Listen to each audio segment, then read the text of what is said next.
reporting the hike in telecoms pricing, about 50% increase in telecoms pricing. I think it's MTN that really drove this hike in price. And it's easy to see why. First and foremost is the dollar and a lot of inflationary effects that has affected the cost of data in Yeah. Nigeria. Mm-hmm. It's the cost I of agree. And yes. also, Yeah, and also the fact that we're not subsidized. They took away the fuel subsidies. Go ahead, continue. Oh, yes, the fuel subsidy. The depreciation of the naira has increased the cost of importing telecom equipment like routers and masts and cables. The cost of telecom equipment has increased because of the depreciation of the naira. There's high inflation. A lot of these things are brought in from China because of exchange rate and the weakness of the naira. It's affecting the overall cost. So the Nigerian Communications Commission approved a 50% tariff hike to help the telecoms operators cope with increasing expenses, basically. So I think that's what has led to this. So the people that are really that want to protest, I think they are doing it out of annoyance. But basically, if you look at the situation of things, this price hike is a microcosm of the whole economic issue of Nigeria, the inflation and stuff. So basically, I think they have little or not to do about this thing. There's nothing basically they can do about it. It's the general feeling, the general cost of living and stuff like that. A lot of these things are imported from America and China, and the cost of the naira is depreciating compared to the dollar. So I think that's why all these things are happening. Okay, so on that note, like you said, before I go to my next point, which is relevant to what I'm going to say, labor union is calling for what? For action because of this. Are they calling for strikes or protests action. or what? Strike action. Okay, so here's my argument. My argument is that we need to stop doing strikes if we don't know what we're going to say is the solution after the strike. So if we're going on strike, we have to tell the government what they need to do. You can't just say, oh, prices are too high, let's go on strike. You have to be specific. Right. So here's my argument. If we go on strike, we have to look at what the real problem is. The real problem is corruption and the fact that Nigeria's wealth, our oil and stuff, is not being used for infrastructure. If our oil is being refined in Nigeria and is being used, the revenue is being used for infrastructure, then all these telephone lines and everything will be cheaper and everything else. Also, our oil is making other countries rich because they have the oil refineries and they have the oil companies, Shell, Chevron, all these guys. So if we go on strike, we have to say, just like every other country, like South Africa, Nigerian resources belong to Nigeria, and the revenue needs to be used to develop our country. And the politicians need to stop chopping. Tinubu needs to stop going to France and selling our resources. I even hear that Nigeria wants to have nuclear energy, and China is all for that. But we can't just continue signing deals with other countries unless we are the ones who profit the most from it. So if we go on strike, we still need to change our constitution and say that Nigeria is a socialist country. What I mean by socialist is that the children shall grow from the soil. That means anything Nigeria has on the soil, the government needs to use the revenue from that to build Nigeria. What do you think, Warif? Yeah. You see, like you said, the major problem of this country is corruption. Because you know that if things are working well in Nigeria and everything is moving smoothly and the right people are in office, they will not achieve this. Their selfish aim will not be achieved. So they will make sure to block everything that is coming. And the people that are in office, they're not the kind of people that have the masses at heart to say, okay, let's do this thing so that the masses will benefit from it. Instead, they are doing it for themselves, me, myself, and I. So they don't care about how it affects the masses. Okay, like what you said about the strike. You cannot just wake up and say we are going on strike. You have to give these people a mandate. Tell them this is what you're supposed to do. And if you don't do it, this is our next action. And again, the labor, the people that are supposed to spearhead these things, most of them, the government, they bought them over. So we just have so many loopholes around that our what's it called? The struggle cannot stand. So many things, so many corruption in the system. You just look at what is happening in Nigeria now. Formerly people used to say best civilian, I think the worst civilian government is better than the best military government. But right now, you cannot even say such type of thing because No, everything is I just think getting worse military is better. every The day. corruption in the military is better because military is more If you disciplined. check in Nigeria, most of the refineries, the roads, and everything that were built in Nigeria, it was done by when the military were in power. But right now, what can, apart from maybe the second Niger bridge that the civilian government did, what can they boast of that for this? Because corruption everywhere, and the thing is not really hitting at. Let's see how it goes. They can't even make IBB bridge like they made in Lagos. They cannot. What you're saying is very important. Everywhere. We need this when we go on strike or when we shut the country down. We have to have an agenda. But I'm going to go to Saeed. What I believe is that we have to take it further. We have to have a ground roots movement in which all of these things are in the Constitution so that politicians can't change it from day to day. Once it's in the Constitution should last for at least 50 years before you can change it. We need to put all of this in. All spending needs to be accounted for, and Nigeria needs to control its resources, and revenue needs to go towards infrastructure, electricity, everything, fuel subsidy, and also not just fuel subsidy. Once we refine our own oil and foreign countries can't manipulate us, then we don't need to have subsidies anymore.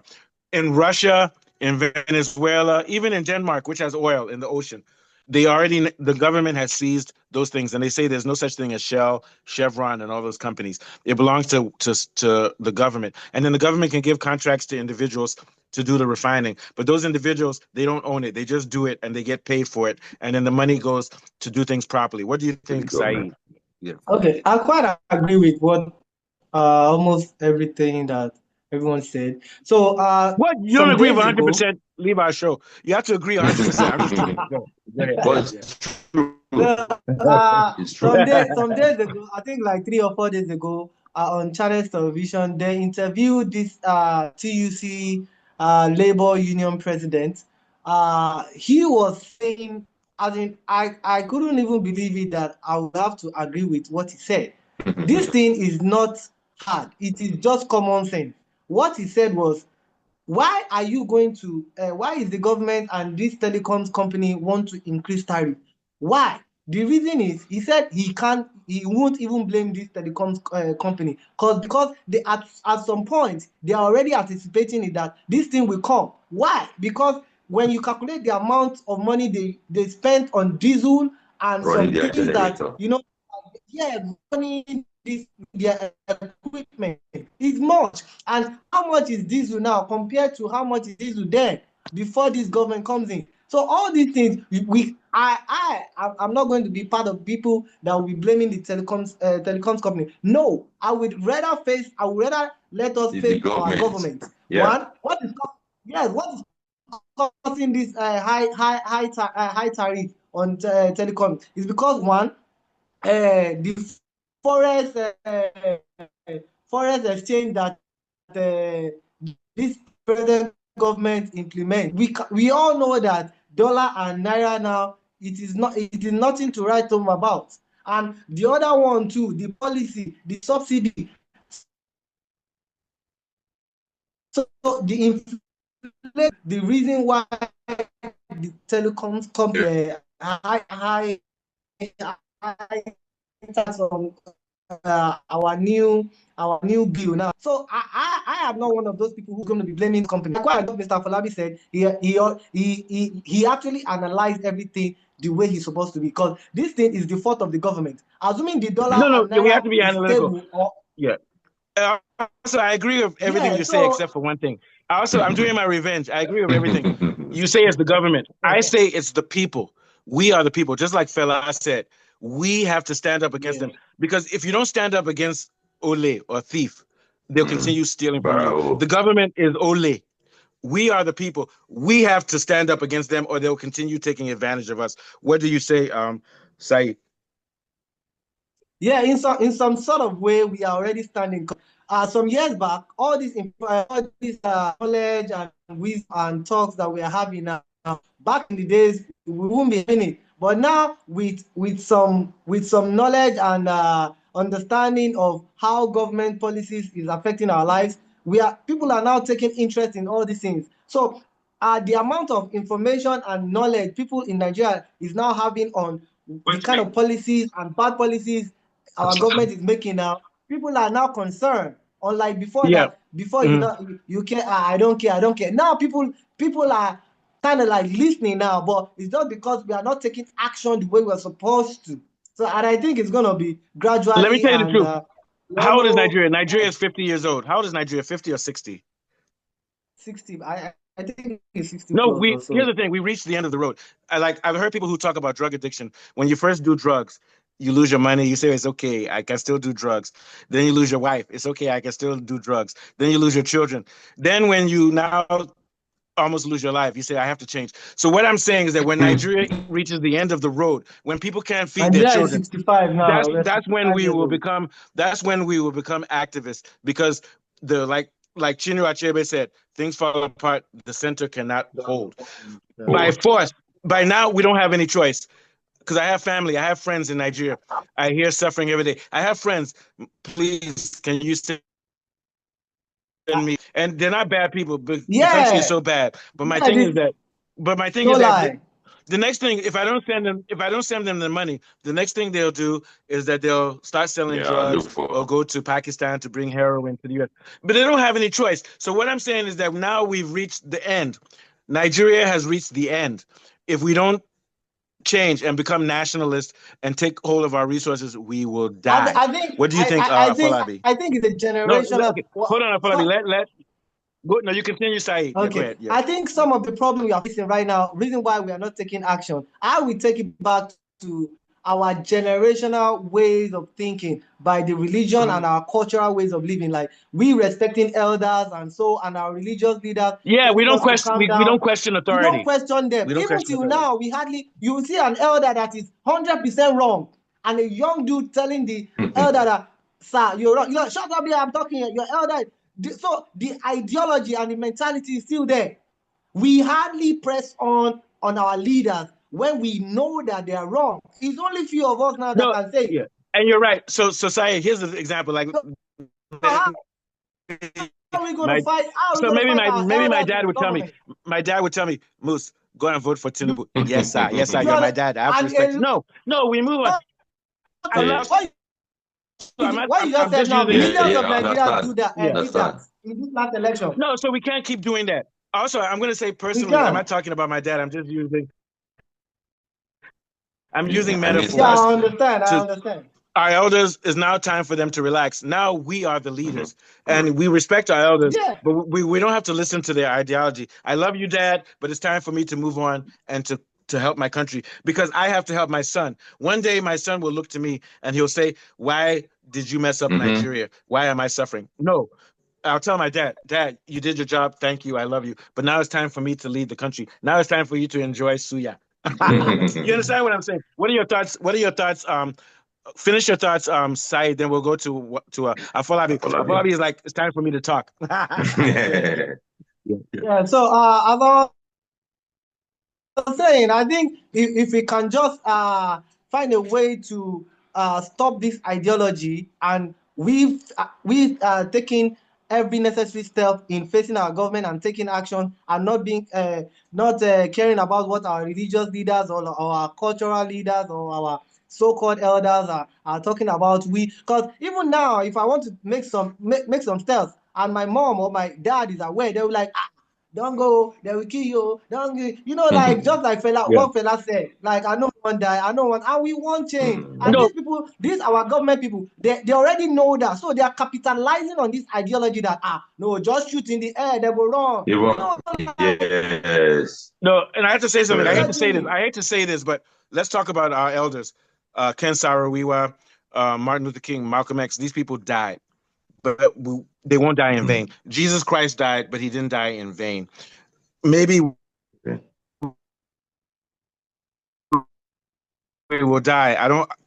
God bless him. Looking at it, they die in vain. It's because some of our religious leaders and our cultural leaders and our so-called are supposed to stand on their right, like, we want to know who killed these politicians. Yeah. But let me say something. I have a son, and I also have a son, but every child in the world, every child in Nigeria is also my child.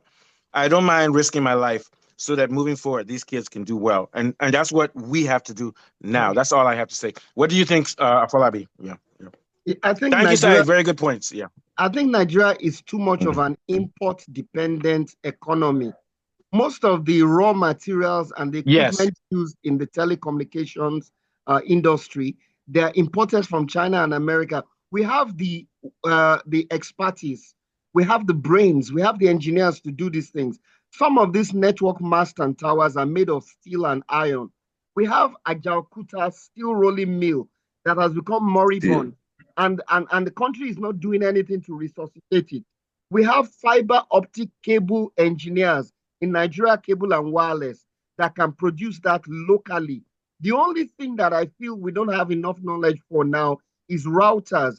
And with enough training, our network engineers can produce routers locally. This would drive down the cost of telecommunications. And I feel that's the problem. Also, we also have to create satellites. We have to create satellites. Exactly. Go ahead. And we have the engineers and the electrical expertise to do this. We're too much of an dependent economy. And that is what continues to drive the cost of these services up. Most telecom equipment are sourced from China and America. And then you look at the ports, the bureaucracy and the congestion at the ports. You must pay a lot of tariffs and duties to get all of these things released before they can be handed over to MTN, Airtel, Etisalat, and Glo. So all these are the cost of and these guys. Yes, and the government is not investing in. Okay, so Afolabi. Yeah. So Afolabi, here's my solution. Once we nationalize everything in Nigeria and we say no private companies own our oil, own anything, then if we give contracts to private companies to do it, they have to pay us, we have to tax them, and we use that money to develop the infrastructure you were talking about. You understand what I'm saying? Exactly. And they must enter into an agreement with us that will see some of our local talents, engineers and computer scientists, work with them and get requisite training so that we can start manufacturing these things locally instead of importing everything. When we import things... You're right. And my thing is that what is it profit a man to gain the world and lose his soul? What that means to me is that our leaders and our people, we still have to think about our children. It's not just about me having money so I can have girlfriend and suya. After I have girlfriend and suya, when I die, what happens to my son? If we're able to, So what? No. Yeah, you're right. Continue. If we're able to manufacture these things locally, we can sell them to neighboring countries for foreign exchange, and then we can make revenue for the economy. And also, Afolabi, Nigeria has enough wealth that even if we don't trade, we can create our own monetary system within Nigeria where we don't have to trade with other countries. Absolutely. We have enough raw. The only thing, maybe there's some things we need. We don't have steel. Although we have our Ajaokuta, we still need to trade with other countries. But we can become less dependent. We don't need to import food. In Nigeria, we don't need to import. We don't need to send. What I mean by import, we don't need to send to Malta to refine our own oil. No, we can do it there. Once we do that, we cut our trade deficit. We don't. Then we can create our own money the way the Igbo guys have. Yeah, and we can create our own money so we don't have to trade with other people. We can trade within Nigeria. Even Nigeria is 3 countries: Hausa, Igbo, Yoruba, and also Calabar and Igbo land. Ethnic minorities. Trade within our own self. Yeah. But those areas have resources. We don't have to trade outside, but we have to let foreign companies get outside of our space. What are your thoughts, Warif, before we move on to the next thing? Also, thank you guys. Very brilliant show. You guys are making me look like I'm a genius. What are your thoughts, Warif? Yeah. Yeah, I think Mr. Warif is okay. So we're gonna move on to the next thing.